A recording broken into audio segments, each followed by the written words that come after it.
श्रीमद् भागवतम के अनुसार श्री कृष्ण का धरती पे अवतरण द्वापर युग के अंत की तरफ 7वें मध्यांतर के पहले कल्प के ब्रह्म के 91 साल में हुआ। इस टाइमलाइन को अगर हम प्रिसाइसली समझते हैं तो हमको पता लगेगा कि जिस युग में अभी हम रहते हैं जो है कलयुग, इसकी शुरुआत हुई थी 20 फरवरी 3102 BCE को। और इस हिसाब से अगर हम देखें तो श्री कृष्ण का जन्म 3300 से लेकर 3200 BC के बीच होना चाहिए। अब ये इंफॉर्मेशन बन जाता है एक टॉपिक, एक बहुत बड़े डिस्कशन का या फिर डिबेट का।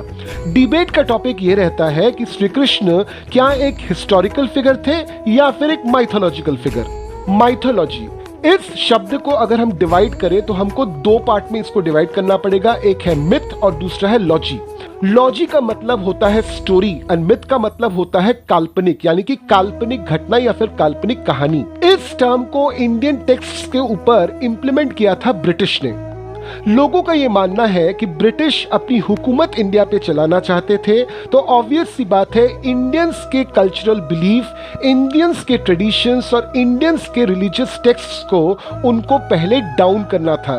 तो इसलिए उन्होंने इंडियंस के कल्चरल बिलीफ, उनके टेक्स्ट्स, उनके प्रैक्टिसेस को पूरी तरह से माइथोलॉजी करार दिया।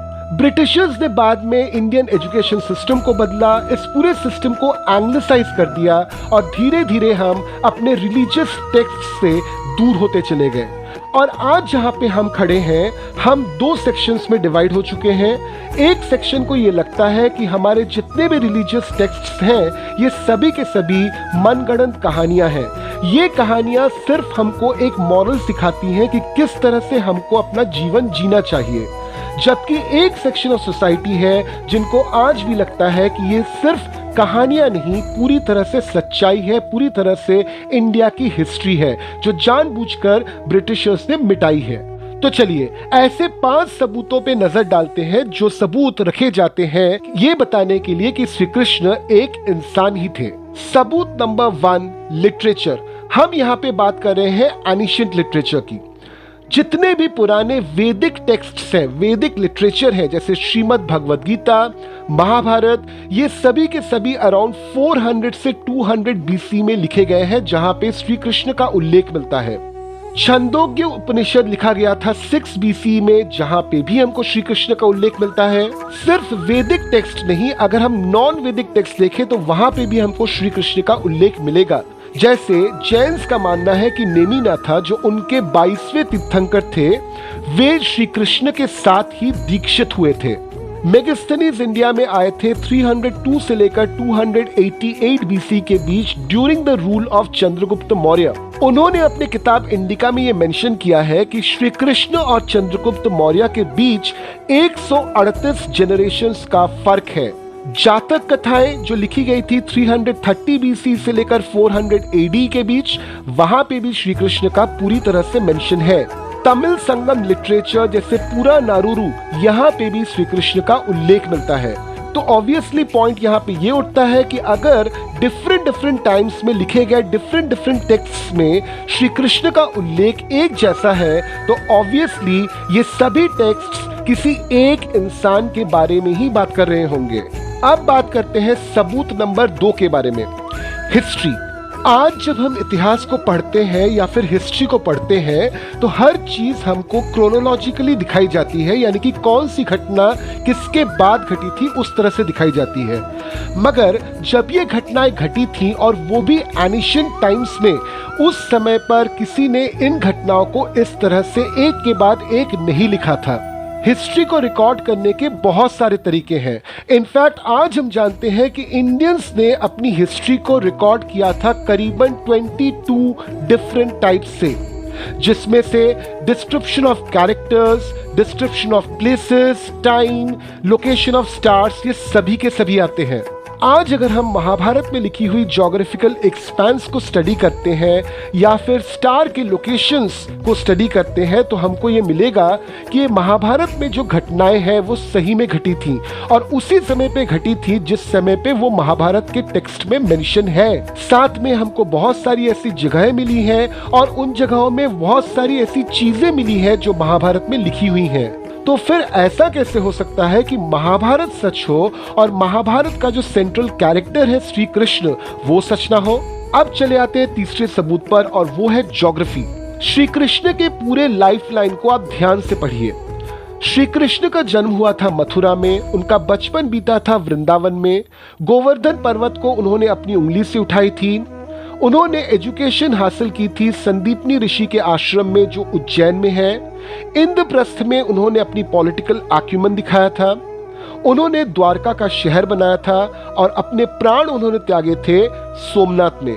ये सभी की सभी जगहें आज भी वास्तव में आपको मिलेंगी और उन लोकेशंस पे मिलेंगी, एग्जैक्ट उन ज्योग्राफिकल लोकेशंस पे मिलेंगी जो मेंशन की हुई है महाभारत में।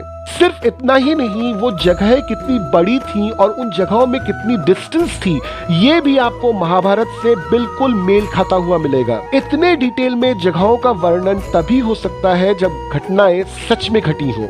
चले आते हैं चौथे सबूत पर और चौथा सबूत है श्री कृष्ण के पूजा की शुरुआत। अब एग्जैक्टली ये बताना तो बहुत इम्पॉसिबल है कि श्री कृष्ण को कब भगवान माना गया और कब उनकी पूजा शुरू हुई, मगर हाँ, मेगास्थनीज ने अपने किताब इंडिका में ये जरूर मेंशन किया है कि कृष्ण की पूजा उस समय भी होती थी। मध्य प्रदेश के विदिशा शहर में हेलोडोरियस पिलर या फिर खंबा बाबा नाम का एक स्ट्रक्चर है जो बना था 113 बीसी में।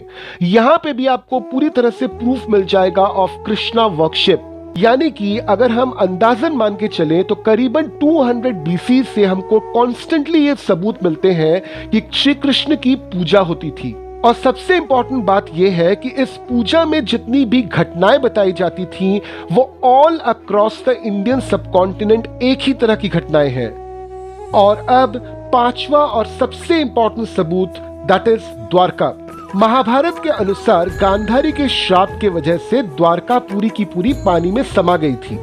1970s से लेकर 1980s के बीच डॉक्टर एस.आर. राव नाम के एक ओशनोलॉजिस्ट एंड हिस्टोरियन ने खोज निकाला द्वारका को गुजरात कोस्ट के करीब। ये लोकेशन वही लोकेशन है जो महाभारत में लिखी हुई है।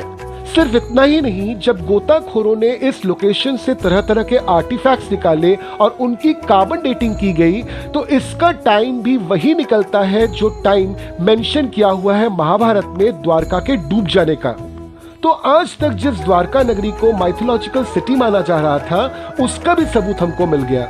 अब डॉट्स को ज्वाइन कीजिए। द्वारका का मेंशन महाभारत में है, द्वारका को बनाया था श्री कृष्ण ने, ये भी महाभारत में लिखा हुआ है। महाभारत में ये भी मेंशन्ड है कि द्वारका कब डूबी थी। कार्बन डेटिंग से वही डेट हमको मिल रही है, यानी कि डायरेक्टली ये लिंक करती है श्री कृष्ण को। अब महाभारत की पूरी घटना श्री कृष्ण के इर्द गिर्द है, तो अगर हमने ये प्रूफ कर दिया कि द्वारका सही में है और महाभारत सही में घटी थी तो श्री कृष्ण के एग्जिस्टेंस को हम कैसे नकार सकते हैं। मगर हाँ, जिस घटना की हम बात कर रहे हैं वो आज से 5000 साल पहले घटी थी। उस घटना की पूरी सच्चाई सिर्फ इन 5 सबूतों से साबित नहीं हो सकती।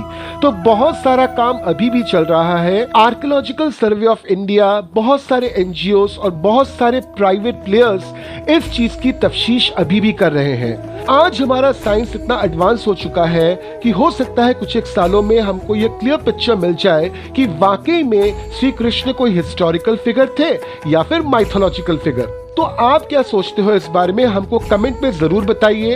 इस इंफॉर्मेशन को ज्यादा से ज्यादा लोगों में शेयर कीजिए। हमने और एक वीडियो बनाया था जिसमें हमने श्री राम की वंशावली को डिस्क्राइब किया था। अगर आप चाहें तो इस लिंक पे क्लिक करके उस वीडियो को देख सकते हैं और थोड़ा सा इंतजार कीजिए, हम वापस से आपके लिए एक नई स्टोरी के साथ लेके आएंगे, एपिसोड नंबर 24। टिल देन, जय हिंद।